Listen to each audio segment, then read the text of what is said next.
तो देखिए जैसा कि हमारे सामने लिखा हुआ है सामने जो हमारा आज का जो टॉपिक है वो ये है, भारतीय संविधान का निर्माण कैसे हुआ। समझ रहे हैं? यानी कि बिंदुवार प्रत्येक बिंदु को अच्छी तरीके से सुनना है। और ये मैं दावे से कह सकता हूँ कि अगर हर बिंदु को अच्छी तरीके से पूरे फोकस के साथ सुन लिया तो फिर हो सकता है इस संबंध में आने वाले समय में इस टॉपिक को पढ़ने की जरूरत नहीं पड़ेगी। ठीक है, तो अभी लास्ट हमने पढ़ा कैबिनेट मिशन के संबंध में और भारत का विभाजन तक। अब हम पढ़ने वाले हैं कि किस तरीके से हमारा कॉन्स्टिट्यूशन तैयार हुआ, किन लोगों की इसमें महत्वपूर्ण भूमिका रही कॉन्स्टिट्यूशन तैयार करने में, कितना समय लगा, सब कुछ पर बात करना है। एक पॉइंट पर ध्यान से देखना है। देखिए भारतीय संविधान जैसा कि आप सब जानते ही हैं कि आज विश्व में सबसे बड़ा और लिखित संविधान भी है, लेकिन इससे पहले हमें ये पढ़ना है अब कि ये बना कैसे था, स्टार्टिंग कहाँ से हुई इसकी। सबसे पहले जो प्रपत्र था, कौन सा प्रपत्र था जहाँ से ये स्टार्टिंग हुई कॉन्स्टिट्यूशन की। तो जैसा कि आप सब जानते ही हैं कि कैबिनेट मिशन के बाद ये प्रोसेस शुरू हो गई थी। भाई कैबिनेट मिशन के बाद संविधान सभा का हमारा निर्माण हुआ था, फिर उसके बाद संविधान सभा के बाद इसकी जो प्रोसेसिंग थी वो शुरू हो गई थी। तो सबसे पहले आप जानते होंगे या नहीं भी जानते तो ध्यान से देखना है, एक आपने नाम सुना होगा प्रारूप उद्देश्य प्रस्ताव। उद्देश्य प्रस्ताव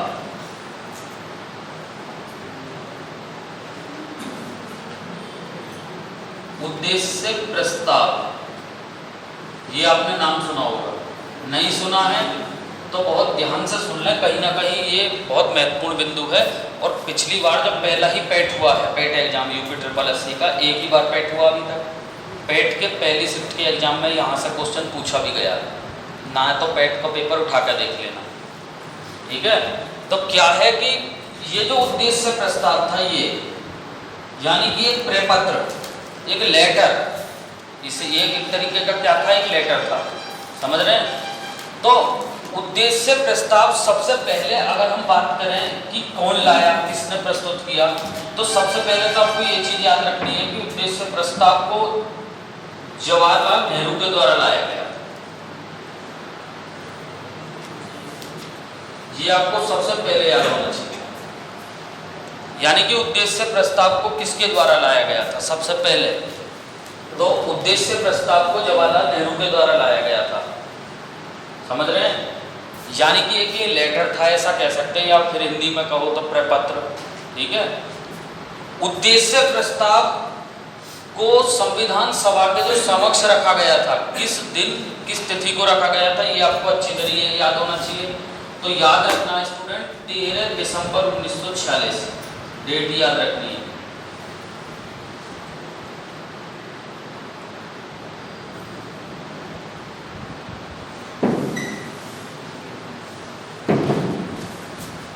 ये याद होना चाहिए सबसे पहले, जो महत्वपूर्ण बिंदु है।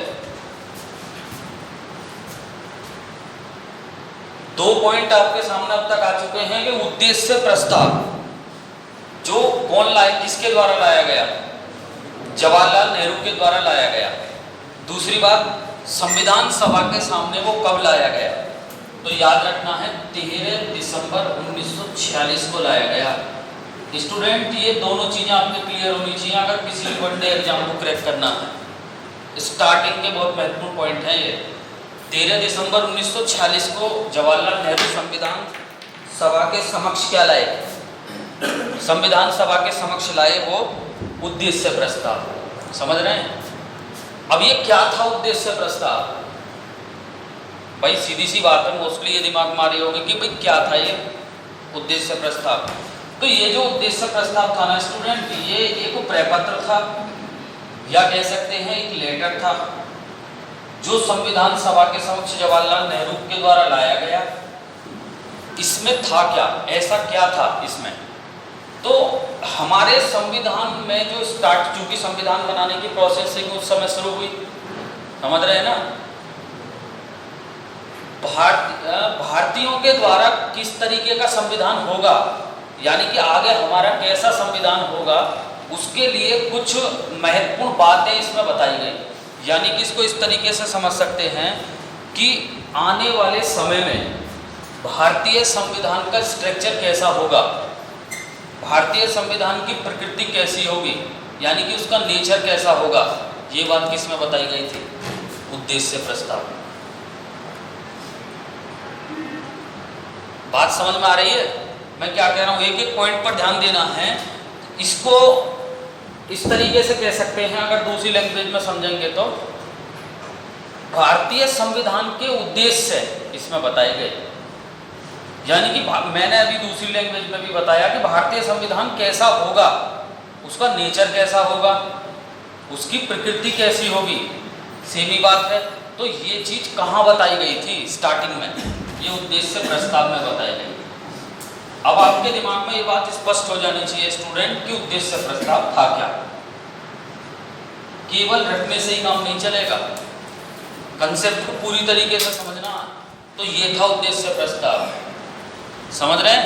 यानी कि एक छोटा सा उद्देश्य प्रस्ताव। यहाँ से एक और शानदार क्वेश्चन क्या बनता है कि जब उद्देश्य प्रस्ताव जवाहरलाल नेहरू के द्वारा संविधान सभा के समक्ष रखा गया, 13 दिसंबर 1946 को पेश किया गया, उस समय उद्देश्य प्रस्ताव में कितने अनुच्छेद थे? ये क्वेश्चन आपका दरोगा वगैरह की भर्ती में सीधा पूछा जाएगा। तो याद रखना है स्टूडेंट, उस समय इसमें 8 अनुच्छेद थे। यानी कि जिस समय उद्देश्य प्रस्ताव जवाहरलाल नेहरू के द्वारा संविधान सभा के समक्ष रखा गया, उस समय उद्देश्य प्रस्ताव में कितने अनुच्छेद थे? ये प्रॉपर क्वेश्चन एग्जाम में बनेगा, इसको दिमाग में एकदम फिट करके बैठा लीजिए, बनेगा। कितने अनुच्छेद थे? 8। क्योंकि जब अब इस साल पेट का एग्जाम होगा ना, क्वेश्चन यहाँ से सीधे उठने हैं, पहले से ही तैयारी करके रखिए। तो क्या है कि संविधान सभा के समक्ष रख दिया, ठीक है। अब क्या था, संविधान सभा इस पर विचार करती ना, भाई सीधी सी बात है, संविधान सभा ही तो विचार करती इस पर। संविधान सभा ने विचार किया, थोड़ा लंबा टाइम लिया इस पर भी विचार करने में, लेकिन दूसरी डेट स्टूडेंट क्यों याद रखनी है, ध्यान से सुनिए। ये पूछा जाएगा एग्जाम में कि उद्देश्य प्रस्ताव को संविधान सभा के द्वारा, उद्देश्य प्रस्ताव को संविधान सभा के द्वारा कब मंजूरी प्रदान की गई, यानी कि स्वीकृति कब दी गई। ये बेहतर क्वेश्चन है, दोनों क्वेश्चन आपको याद होने चाहिए डेट में। उद्देश्य प्रस्ताव कब प्रस्तुत किया गया नेहरू जी के द्वारा, 13 दिसंबर 1946। लेकिन उद्देश्य प्रस्ताव को अगर मैं स्वीकृति की बात करता हूँ, यानी कि संविधान सभा द्वारा कब उसे स्वीकृति दी गई, भाई ठीक है हम आगे प्रोसेस करते हैं। 22 जनवरी 1947।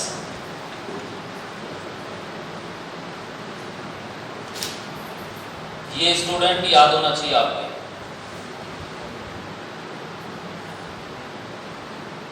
ये याद होना चाहिए दोनों डेट।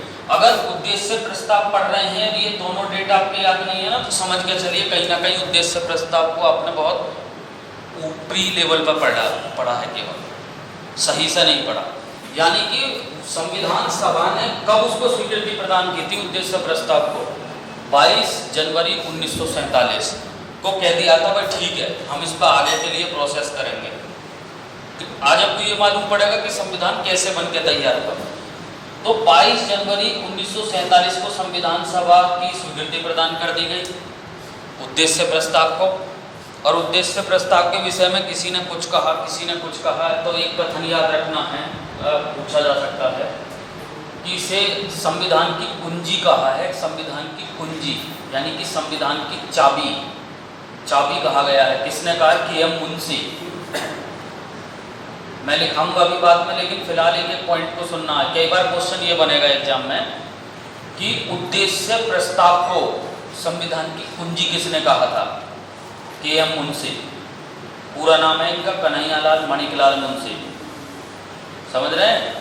अब क्या था, जब संविधान सभा ने इसको स्वीकृति प्रदान कर दी, स्टूडेंट बहुत ध्यान से सुनना, फिर क्या होता है, संविधान सभा ने फिर सोचा भाई ठीक है इसके लिए हमें समिति बनाते हैं। और स्टूडेंट आज आपको मालूम पड़ेगी कि ये जो मेन समिति थी ना जिसने संविधान बनाया, जिसके अथक प्रयासों से संविधान बना, वो ये समिति थी जिसने, ये व्यक्ति थे जिन्होंने पूरे पैनल को तैयार किया, जिससे कि आज हम लोग चल रहे हैं उस संविधान पर, उस संविधान को आज हम फॉलो कर रहे हैं। प्रारूप समिति, ध्यान से सुनना है, क्या? प्रारूप समिति। इसको देखते हुए फिर क्या है स्टूडेंट, इसे ध्यान से देखेंगे। फिर संविधान सभा ने एक प्रारूप समिति का गठन किया, प्रारूप समिति, इंग्लिश में कहते हैं इसे ड्राफ्टिंग कमेटी।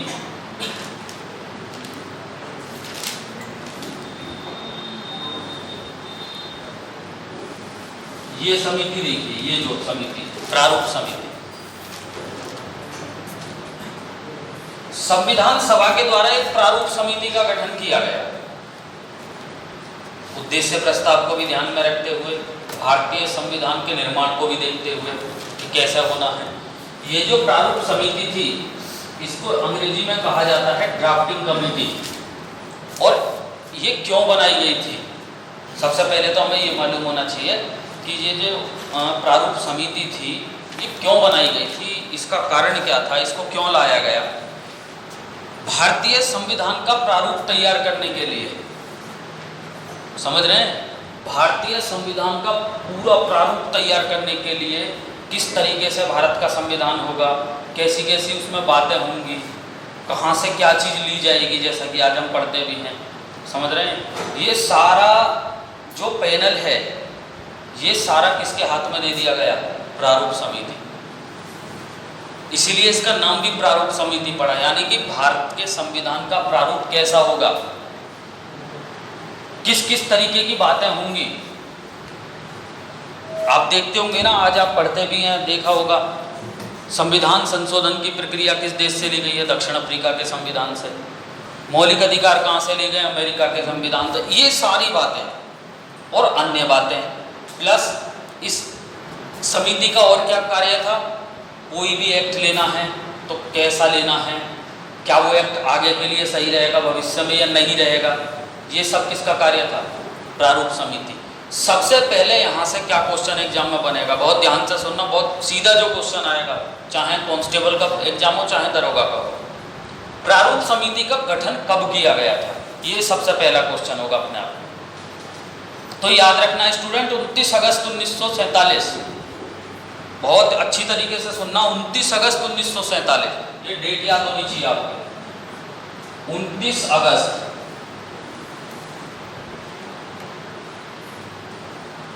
1947 को प्रारूप समिति का गठन किया गया। ये डेट एकदम माइंड में बिठा लीजिए, परीक्षा में दिखने को मिलेगा, आगामी परीक्षा में मैं दावे से कह रहा हूँ ये क्वेश्चन मिलेगा आपको देखने को, कि प्रारूप समिति का गठन कब हुआ। प्रारूप समिति का गठन किया था संविधान सभा के द्वारा 29 अगस्त 1947 को प्रारूप समिति का गठन हुआ। अगर आपसे कोई वैसे भी पूछता है ना कि भाई प्रारूप समिति क्यों बनी थी, तो वो अभी मैंने पॉइंट बताई भी है आपको। भारतीय संविधान की पूरी रूपरेखा तैयार करने के लिए जो समिति बनी थी उसको कहा गया था प्रारूप समिति, ड्राफ्टिंग कमेटी, जिसके अध्यक्ष थे डॉक्टर B.R. अम्बेडकर। ये कई बार दिल्ली पुलिस के exam, UP police constable, UP TET, MP TET, MP police exam, Rajasthan police exam, जब कितनी बार पूछा गया है कि प्रारूप समिति के अध्यक्ष कौन थे, तो प्रारूप समिति के अध्यक्ष थे डॉक्टर B.R. अम्बेडकर। समझ रहे हैं? तो कहीं ना कहीं पर ये चीज आपके दिमाग में आ जानी चाहिए कि प्रारूप समिति के अध्यक्ष थे डॉक्टर B.R. अम्बेडकर। इसका मतलब प्रारूप समिति में और भी सदस्य थे। और अब आपके दिमाग में ये बात आ जानी चाहिए, इन सारे सदस्यों ने मिलकर ही भारतीय संविधान का क्या किया था? निर्माण किया था, जिसके हिसाब से आज हम चल रहे हैं। समझ रहे हैं? तो 29 अगस्त 1947 को प्रारूप समिति का गठन होता है। ठीक है, प्रारूप समिति में कुल कितने सदस्य थे स्टूडेंट? 7। ये आपके याद होना ही होना चाहिए, ये प्रॉपर एग्जाम में क्वेश्चन बन सकता कभी भी। यानी कि प्रारूप समिति में कुल कितने सदस्य थे, यानी कि अध्यक्ष सहित कुल कितने सदस्य थे? 7 सदस्य थे प्रारूप समिति में, अध्यक्ष सहित, जो हमें याद होना चाहिए। ठीक है, अब क्या है स्टूडेंट, मैं बता ही चुका हूँ कि इसका मुख्य उद्देश्य क्या था, किस लिए बनी, संविधान तैयार करने के लिए बनी, संविधान की रूपरेखा तैयार करने के लिए बनी, ऐसा ही है ना। 7 सदस्यों के नाम आपके माइंड में होने चाहिए। क्यों होने चाहिए, उसका कारण है। सिविल सर्विस में भी ऐसे एग्जाम क्वेश्चन बने हैं। दिए गए विकल्पों में से कौन प्रारूप समिति का सदस्य नहीं रहा। बहुत ध्यान से सुनिए मैं क्या कह रहा हूँ। ये सवाल हल करने के लिए दिए गए विकल्पों में से कौन प्रारूप समिति का सदस्य नहीं रहा, इस सवाल को करने के लिए क्या आपके साथों याद नहीं होने चाहिए, होने चाहिए, तभी आप कर पाओगे। तो नाम ध्यान रखना है, मैं लिखाऊंगा सीधा, लेकिन अध्यक्ष का नाम पहले आपको सीधा बता रहा हूँ। एक तो ये नाम याद रखना है, जो इसके अध्यक्ष थे B R Ambedkar, doctor Bhimrao Ambedkar, ये इसके अध्यक्ष थे।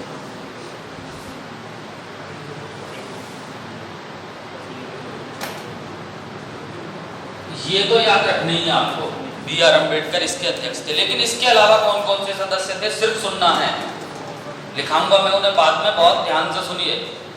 इसके अलावा थे के एम मुंशी, कन्हैयालाल मणिकलाल मुंशी, इसके अलग सदस्य थे 2। इसके अलावा तीसरे मोहम्मद सादुल्ला, बहुत ध्यान से सुनना कौन कौन थे, 3। चौथे गोपाल स्वामी आयंगर, बहुत ध्यान से सुनना, गोपाल स्वामी आयंगर। कृष्णा स्वामी अय्यर, बहुत अच्छी तरीके से सुनना, कितने हुए। और इसके बाद डीबी खेतान, और इसके बाद बीएल मित्र। मैंने जो ये 7 नाम बताए हैं आपको दिमाग में, जहन में होना चाहिए। ये ड्राफ्टिंग कमेटी के सदस्य रहे हैं स्टूडेंट। मैं जो बातें बता रहा हूँ बहुत ध्यान से सुनिए एक एक बिंदु को। प्रारूप समिति का गठन 29 अगस्त 1947 को किया गया, ये याद होना चाहिए। यानी कि आप कैसे याद रख सकते हैं, इसे तरीका है कुछ याद रखने का। देखिए मैं बता रहा हूँ क्या तरीका। 15 अगस्त 1947 को देश स्वतंत्र हुआ, और 15 अगस्त 1947 के तुरंत कुछ दिन बाद ही प्रारूप समिति का गठन हो गया था। यानी कि संविधान निर्माण को लेकर प्रोसेसिंग शुरू कर दी गई थी। ठीक है, प्रारूप समिति में कुल सदस्यों की संख्या कितनी थी? 7। प्रारूप समिति के अध्यक्ष कौन थे? Doctor B R Ambedkar. इसके अलावा सदस्य आपके देखो यहां मैं गिना रहा हूं, एक बार फिर से याद रखना है। के एम मुंशी, मोहम्मद सादुल्ला, गोपाल कृष्णा स्वामी अय्यर, समझ रहे हैं, और इसके अलावा डीपी खेतान, बीएल मित्र। तो इस प्रकार के बहुत सारे ऐसे सदस्य थे, ये टोटल मिलाकर 7 थे। ठीक है, अब आपके दिमाग में आ जाना चाहिए कि इन सभी लोगों ने मिलकर लगभग 3 वर्ष के अथक परिश्रम किया। इन्होंने 3 वर्ष, इन सभी लोगों ने मिलकर, इन 7 लोगों ने मिलकर संविधान के निर्माण में और लोगों का दूर से हाथ है, बात समझ रहे हैं मेरी। लेकिन मेन जो व्यक्ति थे जिन्होंने पूरा संविधान बनाया, ऐसा संविधान जिसे हम आज भी फॉलो कर रहे हैं। अब ये देखिए कितनी तगड़ी थिंक थी इन लोगों की कि इन्होंने आगे तक पहले ही सोच लिया था कि ऐसा होने वाला है, यानी कि इस तरीके से हम चल सकते हैं पूरा का पूरा। तो इनके द्वारा भारत के जो संविधान है वो तैयार किया गया। अब जो मैं डेट लिखाऊंगा स्टूडेंट को, बहुत महत्वपूर्ण डेट है, दरोगा के एग्जाम में पक्का पूछा जाना है। जब इन्होंने अपना सारा सिस्टम तैयार कर लिया, यानी कि इस बीच में पूरा तैयार कर लिया, जो भी इन्हें बनाना था, जो भी इनको पॉइंट बिंदु रखने थे वहां पे, कब इन्होंने संविधान सभा के सामने अपनी वो रिपोर्ट प्रस्तुत की, ये डेट याद होनी चाहिए।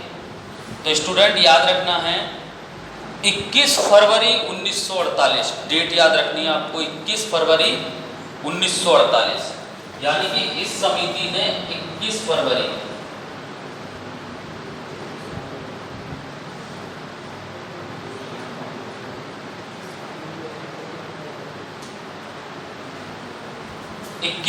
1948 को अपनी रिपोर्ट, या कह सकते हैं हिंदी में प्रतिवेदन प्रस्तुत किया। किसके सामने? संविधान सभा के सामने। ये प्रश्न आपसे पूछा जाना है ये बहुत बढ़िया प्रश्न हो सकता है कि प्रारूप समिति के द्वारा, बहुत ध्यान से सुनिए, ये सवाल करने वाले बहुत होंगे परीक्षा में। जब ये पूछा जाएगा प्रारूप समिति के अध्यक्ष कौन थे, डॉक्टर बी आर अम्बेडकर, बात यहाँ नहीं बनेगी, बात जब ज़्यादा बनेगी, मेरिट में आने की संभावना जब ज़्यादा रहेगी, जब आप इसे याद रखते हैं। वो ये पूछेगा प्रारूप समिति ने अपना प्रतिवेदन संविधान सभा को कब दिया था। प्रारूप समिति ने अपना प्रतिवेदन संविधान सभा को 21 फरवरी 1948 को दिया था। क्लियर? और ध्यान से सुनना है, संविधान सभा के द्वारा कब इसे स्वीकृति प्रदान की गई, यानी कि संविधान सभा ने भी बहुत दिन रोका इसे। बहुत ध्यान से सुनिए मैं क्या कह रहा हूँ, बहुत दिन रोका, देखा कहीं कोई चीज़ गलत तो नहीं रखी है, कोई बिंदु गलत तो नहीं रख दिए हैं, कहीं ऐसा ना हो डॉक्टर बी आर अम्बेडकर ने कुछ और चीज़ ज़्यादा लगा दी अपने पास से, समझ रहे हैं? तो इसको देखा परखा, यानी कि इसको एक तरीके से मूल्यांकन करना, समझ रहे हैं ना मेरी बात को, मूल्यांकन किया। और 26 नवंबर 1949 डेट याद होनी चाहिए, 26 नवंबर 1949।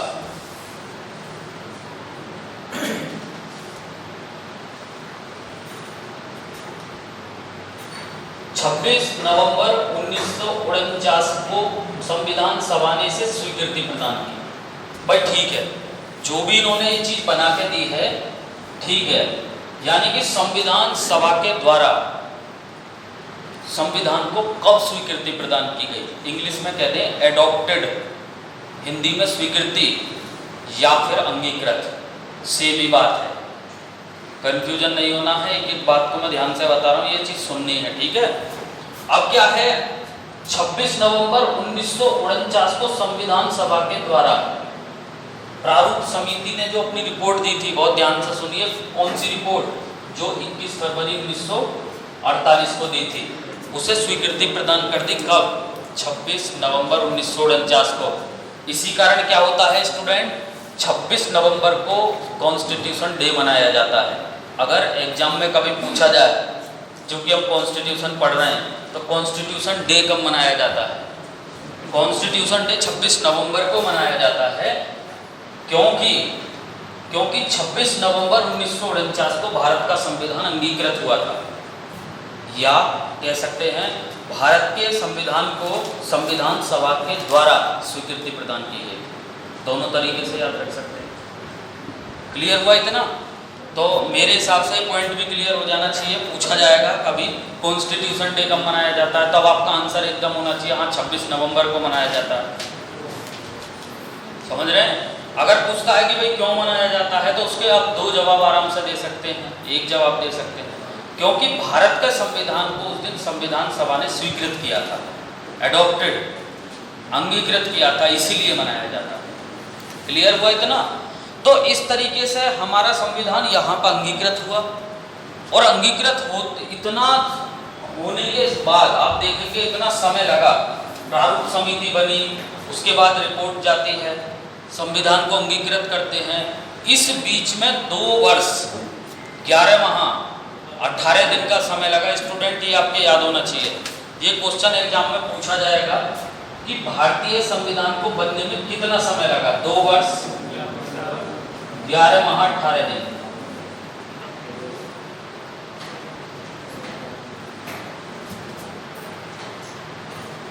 ग्यारह माह 18 दिन। अब आप देख सकते हैं कितना लंबा समय लगा इतनी चीजों को तैयार करने में।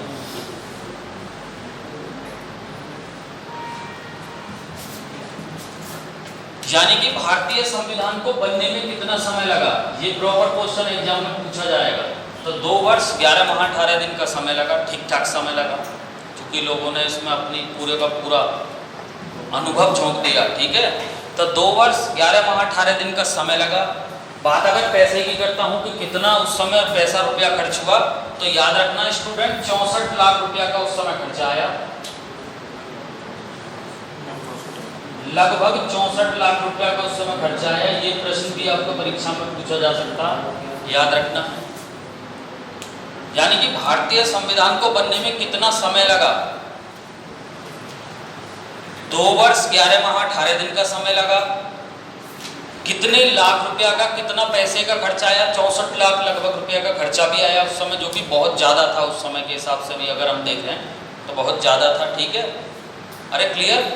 और जिस समय ये बनकर तैयार हुआ, बहुत ध्यान से सुनना है, यानी कि जिस समय ये मूल संविधान कहते हैं इसे, जिस समय ये बनकर तैयार हुआ, कितने शब्दों में तैयार हुआ, ये सवाल बहुत बेहतर है जो क्वेश्चन में बन सकता है कभी एग्जाम में।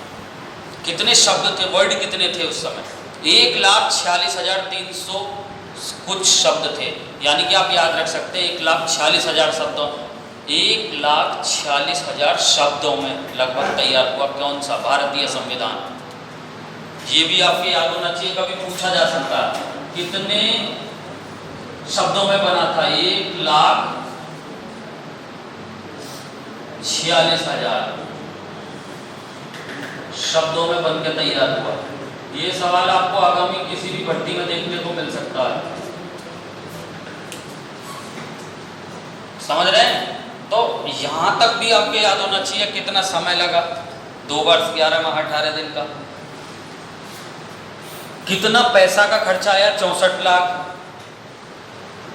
और कितने शब्दों में बनकर तैयार हुआ संविधान? 1,46,300 कुछ शब्दों में बनकर तैयार हुआ। यानी कि आप एवरेज लगा सकते हैं 1,40,000 लगभग शब्दों में तैयार हुआ भारत का संविधान। तो इस तरीके से भारत का संविधान तैयार हुआ। और जिस समय ये तैयार हुआ उस समय इसमें कितने अनुच्छेद थे, कितनी अनुसूची थी? बहुत बात समझ रहे हैं? कितने भाग थे, ये पूछा जाता है कई बार एग्जाम में, तो याद रखेंगे जिस समय बनकर तैयार हुआ उस समय इसमें 395 अनुच्छेद,